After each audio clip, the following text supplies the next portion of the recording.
Retirement, however you define it, is not a one-size-fits-all endeavor. I just got done doing a live stream with a dear friend of mine, and a question kept coming up and a topic kept coming up over and over again about retirement. And I thought it would just be really great to sit down and do a quick video to talk about what that is. I will link to the live in the description below so you can see the whole context of how this came about. But the gist of it is, I get a lot of comments on most of my videos with people, very well-meaning people, that say, when you retire, you have to have your mortgage paid off. Or when you retire, you have to have thought about these things first. And, you should do this, you shouldn't do that, and that sort of thing. And I reject a lot of those types of pieces of advice. And here's what I mean by that. Each individual piece of advice or each idea on what one could do in order to prepare for retirement or to prepare for life after work, each piece of advice fits certain situations and not others. And every single one of you has a different situation. You are a different person than anyone else. Your life situation is different than anyone else's. Your combination of variables is different from anyone else's. And I think it's really good and great, in fact, it's why I started my YouTube channel, for all of us to share our experiences and our ideas and to have conversations about every aspect of life, but here in particular about retirement, so that we can learn from each other. And I think that the mind shift here is, rather than having a list of must-dos or must-not-dos about retirement, maybe it would be more helpful to reframe it as, here are some things you might want to think about in terms of your particular situation. I don't have a specific number for you. I'm not going to tell you these are the 5 things that you need to consider. So let's just dive in. Here are some of the buckets that I think would be helpful for you to consider as you think about retirement, whether it's pre-retirement or post-retirement. The first big bucket is obviously finances. You need to have an idea of where you are financially, where you want to be, meaning what kind of lifestyle you want to live, and figure out if there's a gap. And if there is a gap and you need to keep working, that informs your decision.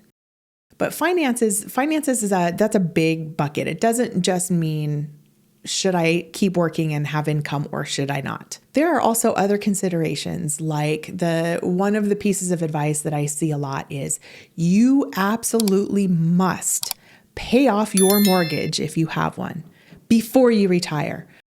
Non-negotiable. You're dumb if you don't do it this way. And I actually will argue with that. I think for most people, a lot of people, that could be very, very true for a number of reasons.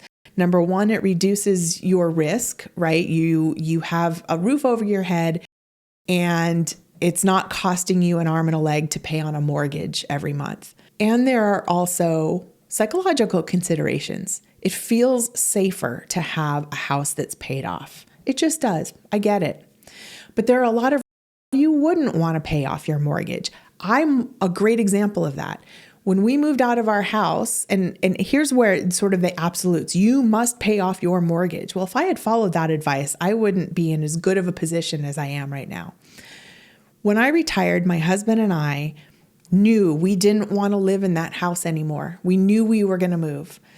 But our house was a really great opportunity to not only have to have an income stream, but also to continue watching the price rise and capitalize on a few more years of equity. So we didn't sell our house. We rented it out. Now, our specific situation was that the rental market in our area afforded us some great opportunities where what we rented it out for was significantly more than what it was costing us in terms of, the mortgage, the property taxes, and the homeowner's insurance. We came out with a profit after that was enough or close to enough to pay for our rent wherever we ended up living. So it funded our retirement, just renting the house out. So would we have had more income had we had our mortgage paid off? Sure. But here's the other piece. We had a huge mortgage. There is no way we were going to pay that off. If we took that advice as absolute, we'd be working until our 70s. Instead, we retired at 52. So there's a big difference. You don't have to pay off your mortgage. You do, however, it would be a really great idea to make sure that you are very clear with yourself where you fall in the spectrum of ability to take risk, whether or not you want to live in your house or not. If you don't want to live in that location anymore, maybe you're going to sell your house and pay cash for a house somewhere else. There are a lot of different ways to do it. My point being, it's not an absolute. It's just not. So ask yourself the questions that you need to ask to come to the right decision for you. The next piece, I think, is related to finances in that identifying the quality of life that you want to have, or what kind of a life after work you have dreamed for yourself.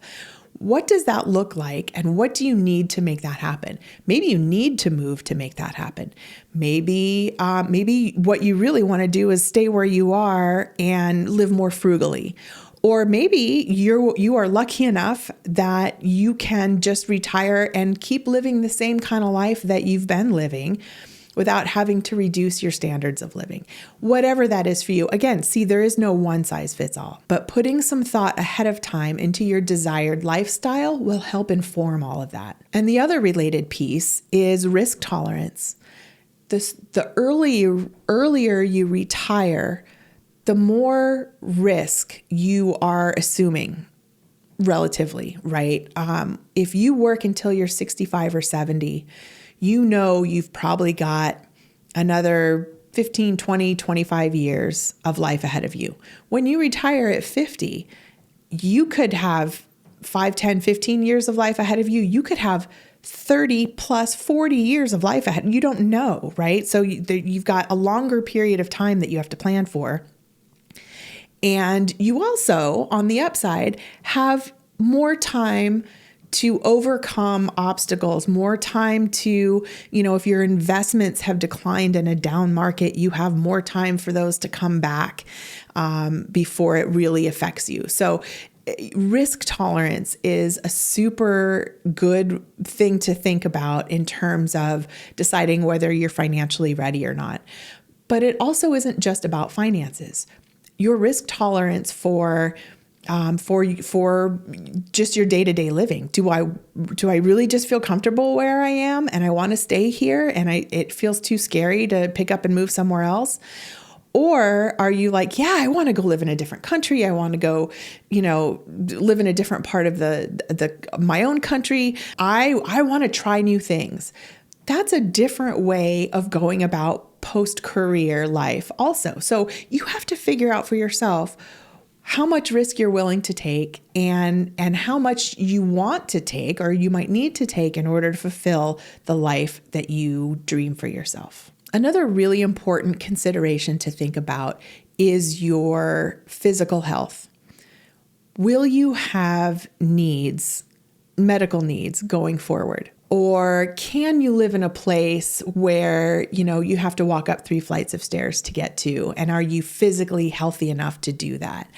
Whatever the health considerations are, thinking about your plans for retirement or post-career life should take into consideration your physical well-being, what you're able to change, what you're not able to change, and any needs that you have coming down the line. Social connections are another really important aspect of things for you to think about. There's a decent amount of science, and it's actually gaining traction every day, that says that in order for us to age well, in order for us to have longevity, not just physically, but mentally, we need to maintain social connections. Whether that's family or friends or community, we need to maintain that. Now, again, this is on a sliding scale. Everybody needs something a little bit different.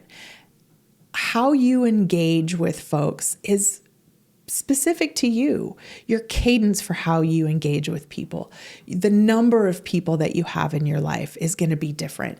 And don't let anybody prescribe for you what you should do.